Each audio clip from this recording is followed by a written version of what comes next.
Hey everyone, welcome back to the Small Talk Podcast. I'm your host, and today we're diving into business English. Specifically, we're going to listen to a sales meeting and learn some incredibly useful phrases for talking about sales strategies, making suggestions, and responding to ideas in a professional setting. This is intermediate level English that you'll actually use in real business situations. Let's get right into it. Before we listen to the dialogue, I want to teach you two key terms that will help you understand what's happening. First, we have drive sales. To drive sales means to increase sales, to sell more. For example, a company might say, "We need to drive sales this quarter," meaning they need to increase the amount they're selling. The second term is promotion, but not in the sense of getting a better job. Here we're talking about a marketing promotion, a sales promotion. Think about when you go to the supermarket and see buy one, get one free, or when something is discounted from $5 to $4. Those are promotions, marketing strategies designed to attract customers and increase sales. Now let's listen to the dialogue. It takes place in a sales meeting where the manager is pushing his team to come up with solutions to improve their sales performance. Pay attention to how people make suggestions and how the manager responds. Here's what happens. The manager starts the meeting. "All right, people, we're holding this meeting today because we've got to do something about our sales, and we need to do it now. I want concrete solutions. How do you plan to drive sales, Roger?" Roger responds, "Well, in fact, we're the most expensive in the market, so maybe we need to lower our prices to match the competitors." The manager immediately shuts him down. "Lower our prices? Not very creative. It'll never fly with Swan. What kind of thinking is that? Geez. Anyone have a better plan? Natalie?" Natalie tries, perhaps a promotion? Maybe a 2-for-1 offer or something like that? The manager responds harshly, "What? That's the same thing. Bad idea. Really bad idea. Damn it, people. Come on, think. The CEO will be here any minute." Suddenly, Mr. Swan, the CEO, arrives. "Hello?" Everyone nervously greets him. "Oh, Mr. Swan. Hello, Mr. Swan." Mr. Swan asks, "Do we have any ideas yet?" The manager, suddenly changing his tune, responds, "Yes, Mr. Swan, we were kind of considering a 2-for-1 offer to get more competitive, a 2-for-1 promotion." Mr. Swan says, I kind of like the sound of that. It sounds like something we should consider." The manager, doing a complete 180, agrees enthusiastically. "Yeah, exactly. That's just what I was thinking. In fact, it's a brilliant idea. I'm glad we thought of that. Very creative." So that's the dialogue. Pretty interesting situation, right? The manager completely changes his opinion the moment the CEO arrives, claiming credit for the very idea he was just criticizing. We'll talk about that workplace dynamic later. But first, let's break down all the important vocabulary and phrases. Let's start with the phrase concrete solutions. The manager said, "I want concrete solutions." When we say concrete in this context, we don't mean the material used for construction. We mean real, specific, practical solutions. Not vague ideas or general concepts, but actual, actionable plans. If your boss asks for concrete solutions to a problem, they want you to be specific and detailed. You might say, "We need concrete solutions to our budget problem," meaning we need real, practical answers, not just abstract discussions. Next, we have drive sales, which I mentioned earlier. This phrase means to increase sales, to sell more. It's all about boosting your sales numbers. You might hear someone say, "If we want to drive sales, we need to improve our marketing," or "This new advertising campaign should help drive sales in the next quarter."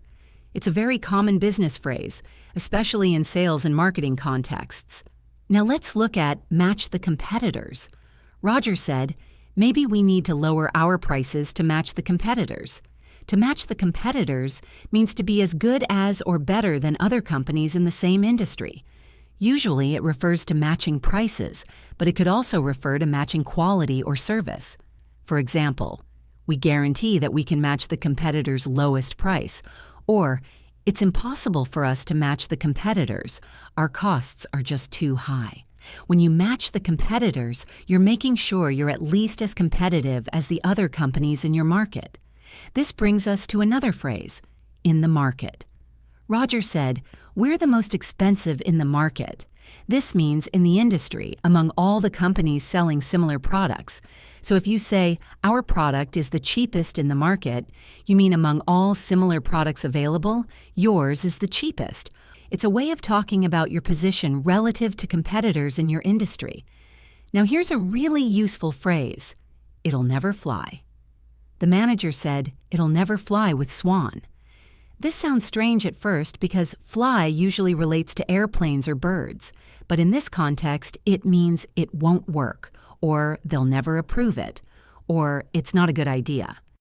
When someone says an idea will never fly, they're saying it won't be accepted or successful. Let me give you some examples. This marketing plan will never fly. It's just too expensive. Or, you want to sell bikinis in Alaska? That'll never fly. Or, his idea for a film script will never fly. The story isn't interesting enough.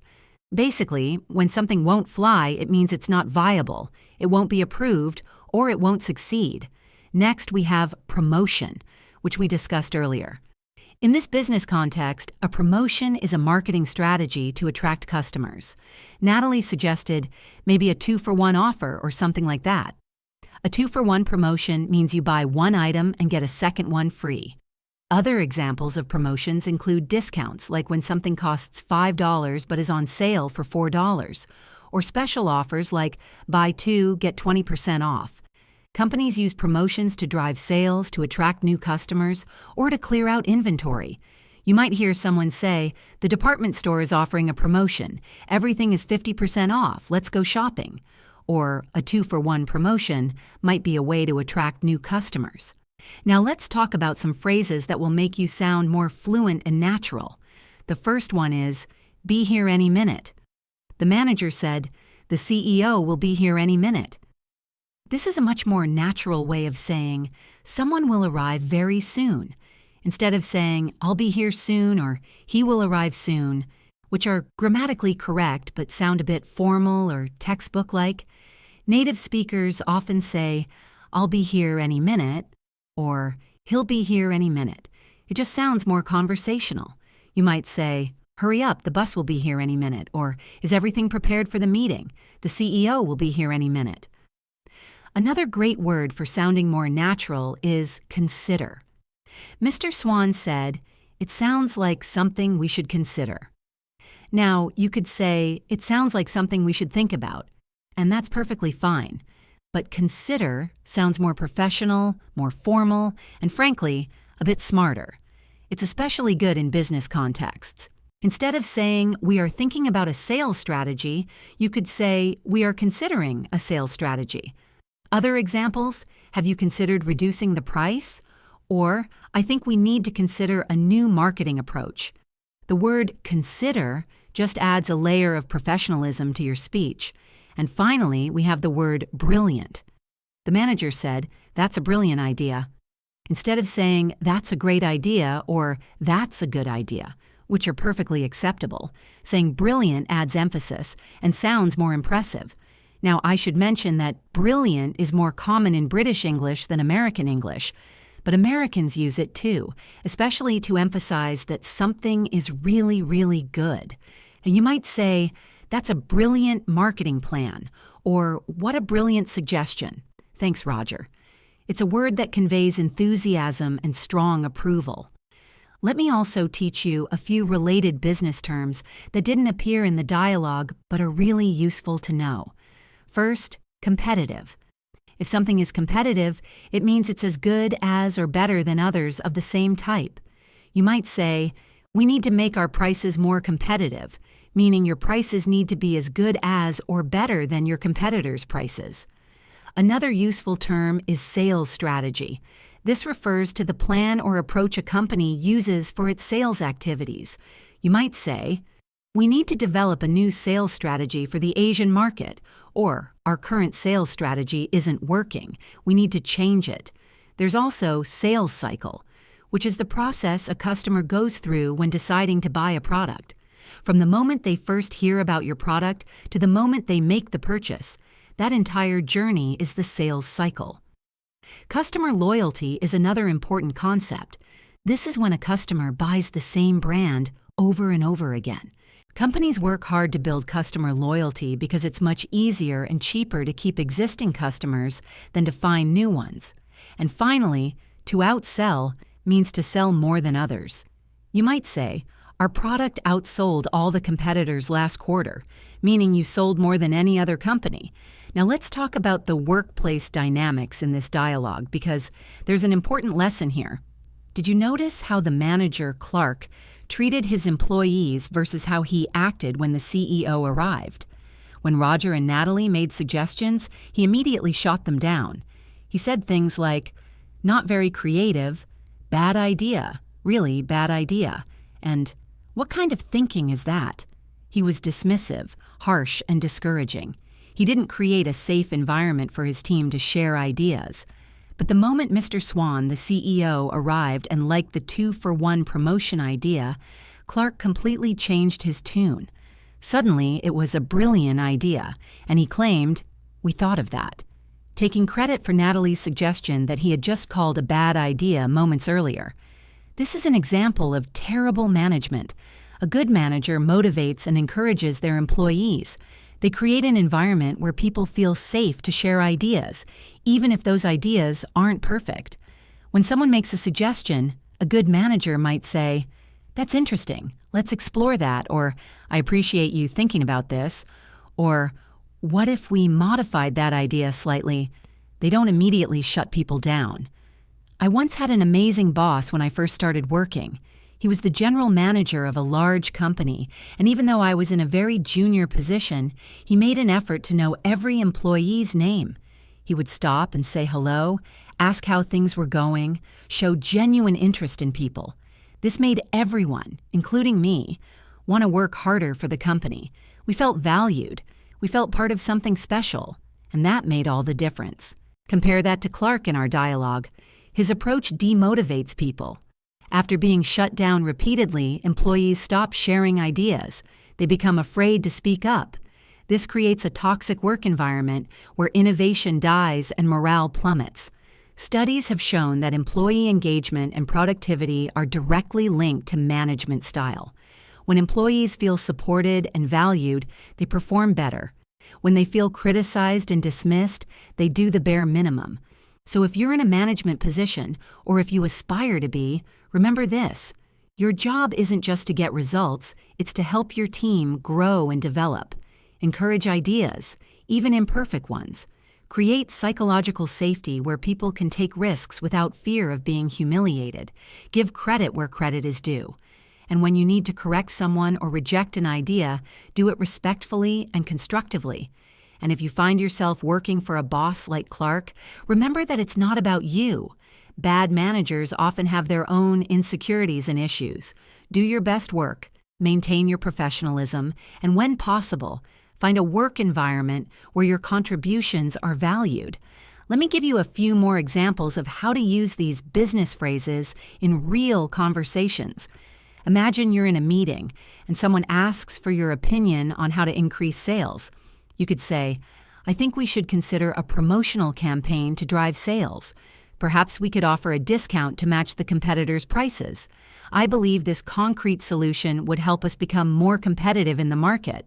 Or imagine your boss asks if you have any ideas for the new product launch. You could respond, "I've been considering several strategies. One brilliant idea might be a 2-for-1 promotion to attract new customers. However, I'm concerned that a deep discount might never fly with the finance department given our current budget constraints." See how these phrases fit naturally into business conversations? They're not just vocabulary to memorize, they're tools for communicating professionally and effectively in English-speaking business environments. Before we wrap up, let me emphasize something important. Learning business English isn't just about memorizing vocabulary. It's about understanding context, tone, and workplace culture. Notice how Mr. Swan, the CEO, was diplomatic and thoughtful. He said, "I kind of like the sound of that," which is a gentle way of expressing approval without being overly enthusiastic. He also said, "It sounds like something we should consider," which keeps the discussion open rather than making an immediate decision. This kind of language is valuable in business. You don't always want to be too direct or too absolute.